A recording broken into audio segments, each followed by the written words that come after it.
Welcome back, everybody, to another episode on UPressPlay Sports. I'm your host and sports editor, Richard Pereira. Joining alongside me today is photo editor Eston Parker and contributing writer Kevin Garcia. Hey guys, how are we doing today? Doing great. How are you? Doing really well today. Yeah, and compared to last week, we actually had some improvements on the way, especially in football. FAU hosted its first game of the season on Saturday against Georgia Southern, a team who in last season we lost 20-3 without recording a touchdown. Luckily for us, after conceding the first touchdown in the first quarter, everything else went in cruise control for FAU. That's dominating Georgia Southern 38-6 with an excellent performance from Nkosi Perry. Man, it was a great offensive performance from FAU after conceding that touchdown. Guys, what do you think? It was a really, like you said, Richard, after that initial touchdown from Georgia Southern, it looked a little, the first few minutes were kind of tough. It took a little while to get some rhythm going, but once we got the train rolling, it did not stop. A very overwhelming game on both sides of the ball.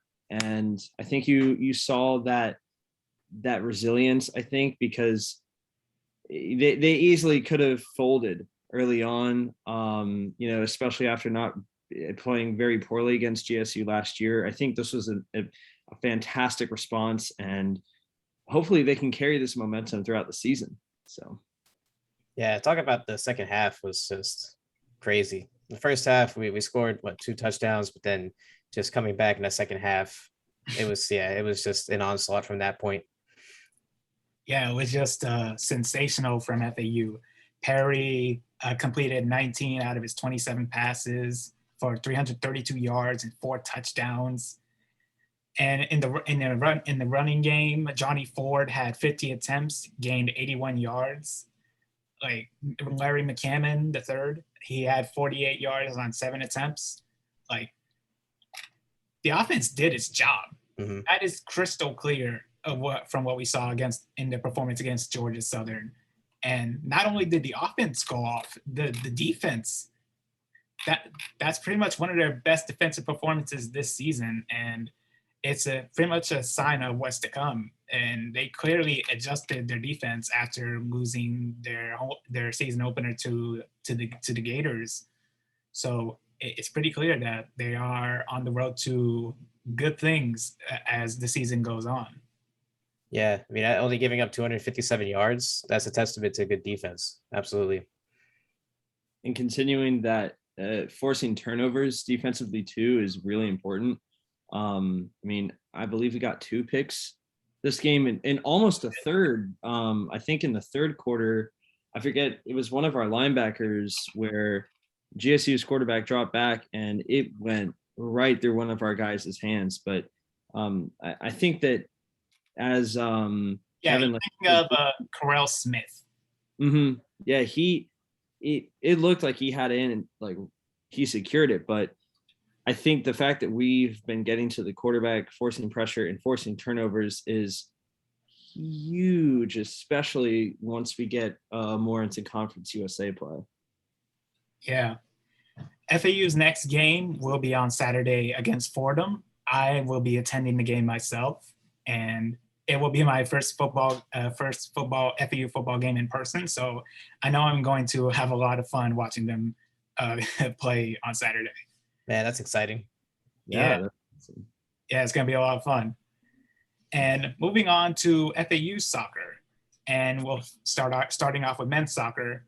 Unfortunately, after starting season 3-0, they couldn't make it a 4-0 start to the season as they lost on Thursday to the University of Texas from Rio Grande Valley, or abbreviated UTRGV, losing 3-1. After scoring the first goal, they conceded three straight to have their first loss of the season. Man, it's an unfortunate performance. Like, they had a great start to the season, and to see them lose the way they did to offensively better team from UTRGV. It is unfortunate, but we can't stay undefeated forever. Yeah, I mean, our guys scored the first goal. It was looking up, and then their defense just put the clamps on us. It was tough. Yeah, it was pretty clear. It was a very good goal from Jose Alastui, which was big. It was a deep shot. It was a shot from far out, and he scored in the 14th minute, and then after that, goals in the 28th, 55th, and 88th minutes from UTRGV pretty much sealed the deal in FAU's first loss this season. FAU had 14 shots to UTRGV's 9, but the shots on target were pretty clear, 6-5 in UTRGV's favor. So UTRGV had the better offensive performance right after FAU scored their first goal. So hopefully they bounce back. They play on Tuesday against Florida Gulf Coast. Eston will be covering the game, and hopefully we get back on track in our winning ways. Next up is women's soccer. And Thursday, they played the University of South Florida. And they were, after losing 3-0 last season, they actually improved. They drew 1-1 in extra time against the Bulls. And despite that, they couldn't keep up the momentum as they lost 1-0 at home on Sunday to Florida Gulf Coast, 1-0. I just don't know what we're looking for right now because the offense is pretty inconsistent. Like, they do have consistent shot takers, especially in Brie Austin, who had 2 shots on goal in this game, but they just couldn't find the net. They just couldn't, and they have their fourth loss this season. Eston, what are you thinking FAU should do to get back on the right track? I think, Richard, you said it really well, where we need more consistent shot takers besides Brie Austin. I mean, in the first game of the season, Kaylin Johnston had a really good showing. I believe she had 2 goals. You want to see more production out of Mia Sens and more just general control of the midfield. I think defensively we've done a pretty decent job, but like you said, it's about getting more options to get shots on goal. And also, I think a lot of it too is there's a few new pieces, especially up forward, and it almost looks like the chemistry isn't fully there yet. And it's almost like, other than Brie Austin, it's a revolving door of who's going to be the next person to step up one game. And if there could be multiple contributors, not just for one game, but consistently, it's the frustrating part is the potential is there. You know, the talent is there. It's just, when is it all going to click together? Yeah, and I agree with that. Like, I don't think the issue, as you said, I don't think the issue is their defense. I think the defense has done just fine. And Amit Cohen, the goalie, even though he has conceded a number of goals, I can't really blame her for that. The defense has done its job. It's just a matter of being more creative offensively for them to really get it together as the season goes on. After Florida Gulf Coast on Sunday, that was basically their last game against non-conference opponents. So now on Thursday, if I'm correct, they begin conference play, and their first game will be against North Texas. And the last time they faced North Texas was in 2019 of the Conference USA Championship game, where FAU lost, unfortunately. So if FAU were to continue its good performances in conference play as they did last year, beating North Texas would be a good place to start. And now, moving on from FAU sports, we transition to the NFL. Week 1 is about to conclude today with Monday Night Football being between the Baltimore Ravens and the Las Vegas Raiders. But before to talk about that game, I want to talk about the rest of Week 1, which most of it took place on Sunday. Guys, what are your thoughts on what went down in week 1? It was really surprising to see a lot of away teams get big wins. I'm thinking the Steelers etching out a win in Buffalo was really good. Not San Diego, excuse me, the Los Angeles Chargers, Washington, Seattle picking up a solid win against the Colts. I mean, it was, and even the Cardinals with what I think was probably the most impressive win of this weekend so far, besides Kansas City's comeback. What a statement by Kyler Murray and that team. If granted, this is only week 1 and don't want to jump to conclusions too early, but if they can keep that type of form or just even average a solid 28 or something around the number of points per game, that can be a very scary team.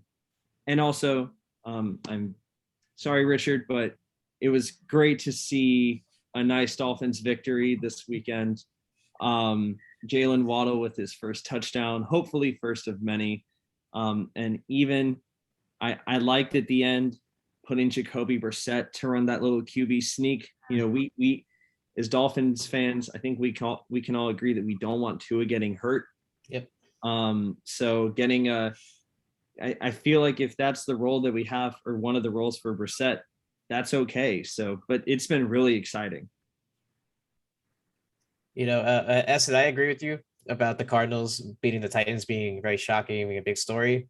But there was nothing bigger than the Saints and Packers. That is by far the best performance of the week, in my opinion. That was unbelievable. Jameis Winston, he's got eye surgery. He can see now, throwing 5 touchdowns. Aaron Rodgers just didn't want to be there. Aaron Rodgers would much rather be on a beach in California or Hawaii, wherever he spent his offseason. I was blown away by that. Could not believe what happened. Jameis Winston going off while Aaron Rodgers underperforming. You hate to see it.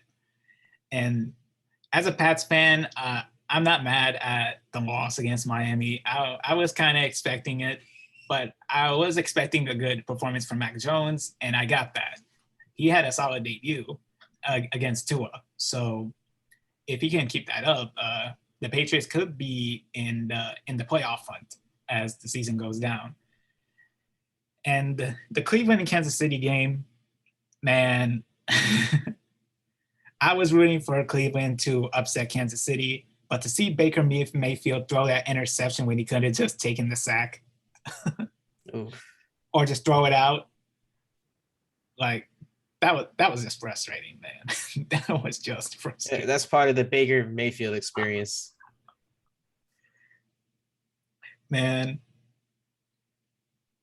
Is there anything you want to say about what went down in week 1? Who, me?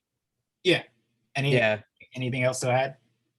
Yeah, I mean, I was disappointed in my team losing to the Broncos. It was just offense looked lifeless, man. I was disappointed.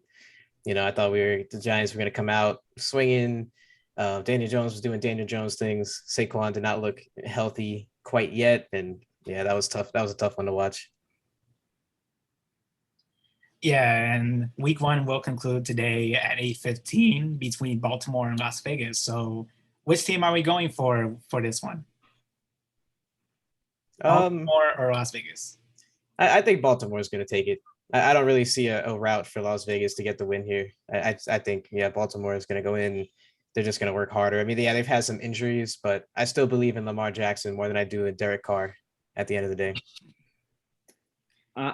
I'm with you, Kevin, on that. I think this will be – I'm interested to see how Baltimore responds to their overwhelming amount of injuries. I don't think I've ever seen the injury bug snap this hard, this quickly. If they can even have any resemblance of a strong running game, I think I will be amazed. But at the same time, not surprised, because Las Vegas, it's the Raiders. That is the most consistently inconsistent team in the league since John Gruden's been back. So I also have the Ravens winning this game. But I think it'll be close. I think it'll also, for both teams, be a bit frustrating to watch, unless Lamar Jackson just does what Lamar Jackson usually does and just plays like he's 2004 Mike Vick, Madden 04. But it should hopefully be a fun game. So and I agree with that. Before we conclude today, I do have a fun idea that we could do for the next episode. For the next episode, each of us come up with one game for FAU football to face in the future. Which team do we want FAU to face that they've never faced before? So if there's a team in mind that you think FAU hasn't faced, FAU football specifically, that they haven't faced before yet, have that in mind as we go into the next episode for UPressPlay Sports. And with that, we'll conclude today's episode. Thank you for watching. Hit the like button and subscribe. Give a thumbs up and hit the bell notification to whenever we upload. You can follow me at Rich26 Pereira, Eston at Eston Parker, and Kevin until we get it from him. So thank you for watching, and I hope you have a great day.